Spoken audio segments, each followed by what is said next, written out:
be honest with you and myself, and be very honest. I'm a horrible judging character.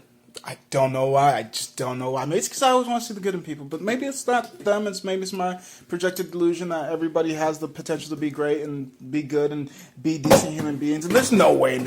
Well, no, it does kind of add up. It does fit with it. But no, wait, well, they might got a point. They might got a point. And I'm not saying that they're valid in their actions, but I'm just fucking dense, I guess. Because, like, well, the signs were there, but I could not see. Maybe it's because I came from a less stellar type of community where acceptance is, there's no arguing it, so why dispute? Because you're just gonna go mute or over spoken, so it's just, I guess it just happened and continues to happen, and I'm just confused. And wait a second, did I pick another bad one? Ooh. I guess the sign for me that you're a bad person is if I like you, and that's kind of weird to me, because, like, wait a second, how do I... Oh, community. As long as you don't bother me, I don't really feel bothered. Like, shit, somebody gonna be bad to somebody, even including me. I do try my best to keep the peace, but I do realize keeping the peace is bothering somebody else. So why is there war?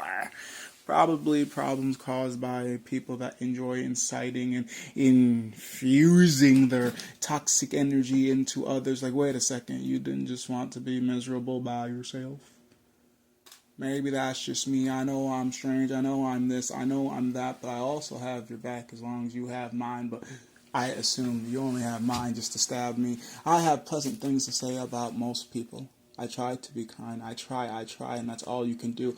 But I'm also aware no matter how hard you try, you might not even be trying good enough to be accepted, even acknowledged in certain rooms. To realize that your best may never even reach other people's radar. And that's why it bothers me, because I have so much open thoughts about people, and sometimes I think them better, sometimes I think them worse, and sometimes I just think myself in circles. It's just like, what the fuck? Disperse these thoughts inside my brain. I need more room to think clearly, but too many of these thoughts collide into these railings inside my head, and it's just walls after walls after walls after walls, and I have to try to figure out to let these thoughts out peacefully and coherently. That way, when I listen back to myself, words I audibly speak, instead of just completely confused on the vernacular. What is he trying to say? Where is he trying to go? What analogies? What allegories? Oh my gosh, he's just telling ramblings.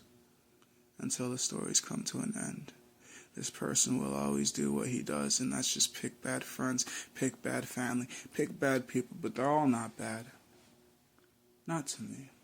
To some people, I am sorry that I know your monster so pleasantly, but to some people, you are just fabricating stories, no matter how many different rooms that you go into. This person is never, ever depicted as a monster, aside from those that are delusional in their reality. But I'm not trying to discredit your story because I have not experienced what you've experienced. I'm just saying, I don't know the person the same way that you do, and I see so many good people, and maybe that's just because so many variables that play inside my head. Maybe it's because they like me. Maybe it's because they fear me. Maybe it's because they don't respect me. Maybe it's because they don't care about me. Maybe it just takes too much time. Maybe it just takes too much energy. Maybe they're just existing. Maybe it's just me. Maybe it's just you. Maybe it was just the scenario. Maybe they're just having a bad day. Maybe they're inebriated. Who knows why and what exactly happened, aside from 1, 2, and 3. But who is the third person? Because you know it's the person that enacted it, the person that experienced it. But who else is watching? Well, first you gotta believe. And that's the most delusional thing about me. I believe that there's so much good in this world. No, there's no.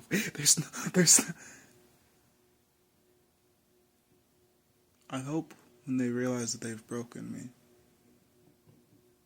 they don't blame me.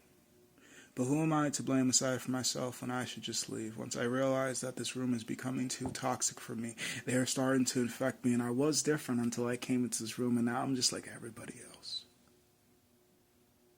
Who gives a shit?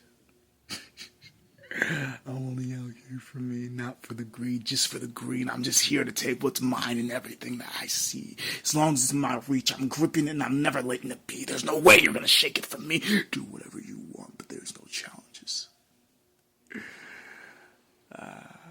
Well, some people see hurdles, some people see mountains, and some people see hills. I see nothing. You thought it was going to take me longer than that? Nah. Every opportunity has been taken, and that's why they call me a monster. You didn't even see a chance, and I saw a million, and I took one. And that's why they're coming. Of course they're coming. Because when you do what it takes, you're probably a psychopath. Actually, no, it wasn't supposed to be a poem, but either way, I'm just saying, like, I don't know why I choose bad people, or I relate a lot with, or connect with, or, like, I don't know, like, literally, I could be fucking talking to danger and not even be aware of it, just because I'm like, I'm not gonna do anything. But I am more than willing and capable of defending myself to the point where you are unalive and I am alive. And that's because, well, it was either my life or it was yours. And I had a fucking dance recital to go to, or a little kid wanted to see me, or I had something else to do. But if you